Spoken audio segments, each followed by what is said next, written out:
Hello everyone, welcome to GK Today. All the videos of GK Today are absolutely free and available on GK Today's YouTube channel. And if you are looking for interactive quizzes in text and also their solutions, please download GK Today's Academy Android app. We have several free and paid courses in that app.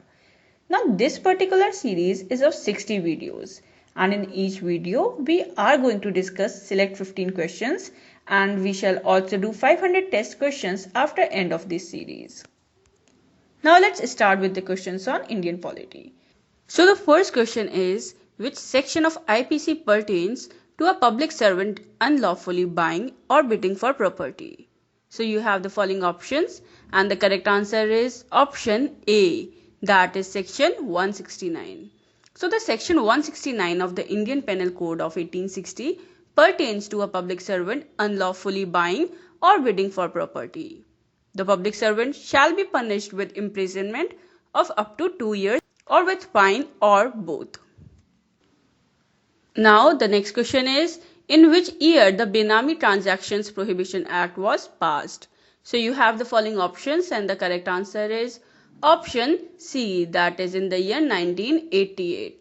See, the Benami Transaction Prohibition Act was passed in the year 1988. Further, the act prohibits any purchase of property in false name of another person who does not pay for the property except when a person purchases property in his wife's or unmarried daughter's name. Moving ahead with the next question. So which of the following authorities are established through the Benami Transaction Prohibition Act?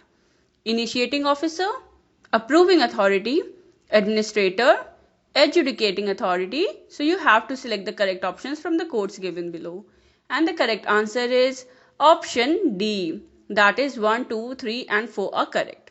So the following authorities are established through the Benami Transactions Prohibition Act of 1988. These are initiating officer, approving authority, administrator and adjudicating authority. Moving ahead with the next question. So how many sections are there in the Benami Transactions Prohibition Act of 1988? So you have the following options and the correct answer is option C, that is 9. So the Benami Transactions Prohibition Act of the year 1988 is a small piece of legislation consisting of 9 sections with only 3 substantive sections, that are sections 3, 4 and 5. So moving ahead with the next question. So in which year the Black Money, Undisclosed Foreign Income and Assets and Imposition of Tax Act was enacted? So you have the following options and the correct answer is option B, that is in the year 2015. So the Black Money, Undisclosed Foreign Income and Assets and Imposition of Tax Act was enacted in the year 2015. See, the act aims to curb circulation of black money or undisclosed foreign assets and income and imposes tax and penalty on such income. Now moving ahead with the next question. So what is the penalty for non-disclosure of foreign income or assets under Black Money, Undisclosed Foreign Income and Assets and Imposition of Tax Act 2015? So you have the following options and the correct answer is option B, that is equal to 3 times the amount of tax payable in addition to tax payable at 30%. See, the penalty of non-disclosure of foreign income and assets under the Black Money and Imposition of Tax Act of 2015 is equal to 3 times the amount of tax payable in addition to tax payable at 30%. Now the next question is, Mines and Minerals Regulation and Development Act of 1957 is applicable to which of the following? Minor minerals, atomic minerals, iron ore, limestone. So you have to select the correct options from the codes given below. And the correct answer is option C, that is only 3 and 4 are correct. See, the Mines and Minerals Regulation and Development Act of the year 1957 is applicable to both iron ore and limestone. It is applicable to all the minerals except minor minerals and atomic minerals. Now the next question is, so in which year Mines and Minerals Development and Regulation Act was amended? So you have the following options and the correct answer is option A, that is in the year 2015. So the Mines and Minerals Development and Regulation Act was amended in the year 2015, and the act was amended to bring transparency to the allocation of mining license process by auctions. Now the next question is, in which year Prevention of Money Laundering Act was passed? So you have the following options, and the correct answer is option C, that is in the year 2002. So the Prevention of Money Laundering Act was passed in the year 2002 by the Parliament of India, and it was enacted by the NDA government to prevent money laundering and to provide for confiscation of property derived from money laundering.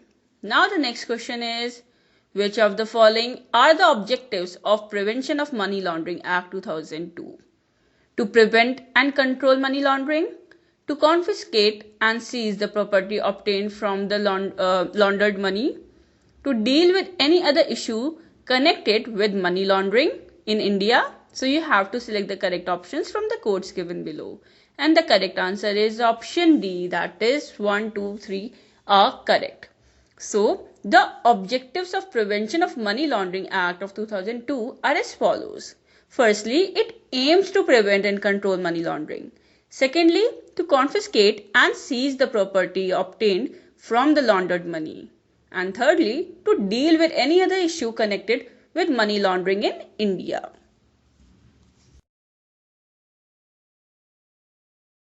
Moving ahead with the next question.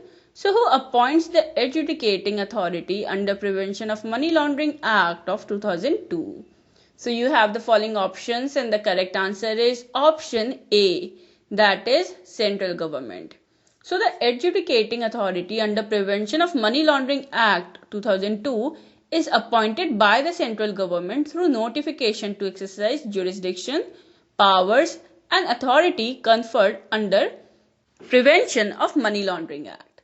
Now the next question is, which of the following hears appeals against the orders of the adjudicating authority constituted under Prevention of Money Laundering Act of 2002? So you have the following options, and the correct answer is option C, that is Appellate Tribunal. So the Appellate Tribunal hears appeals against the orders of the adjudicating authority constituted under the Prevention of Money Laundering Act of 2002. And the orders of the tribunal can be further appealed in appropriate High Court and finally to the Supreme Court of India.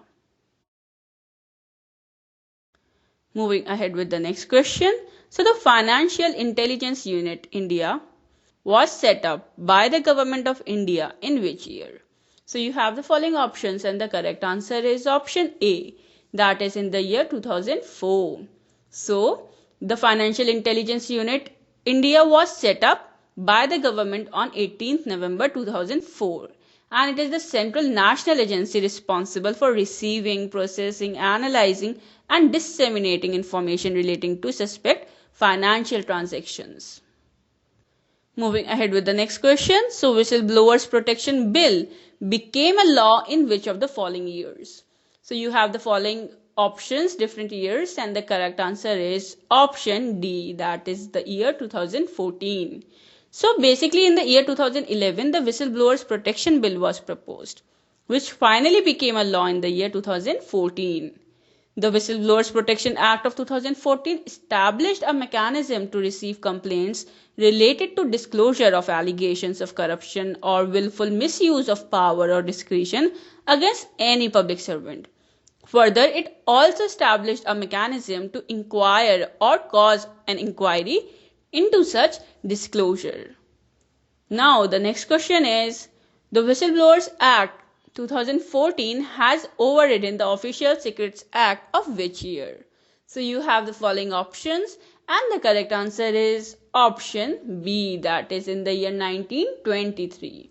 So the Whistleblowers Act of the year 2014 has overridden the Official Secrets Act of 1923, which implies that the complaint will not be violating of the later.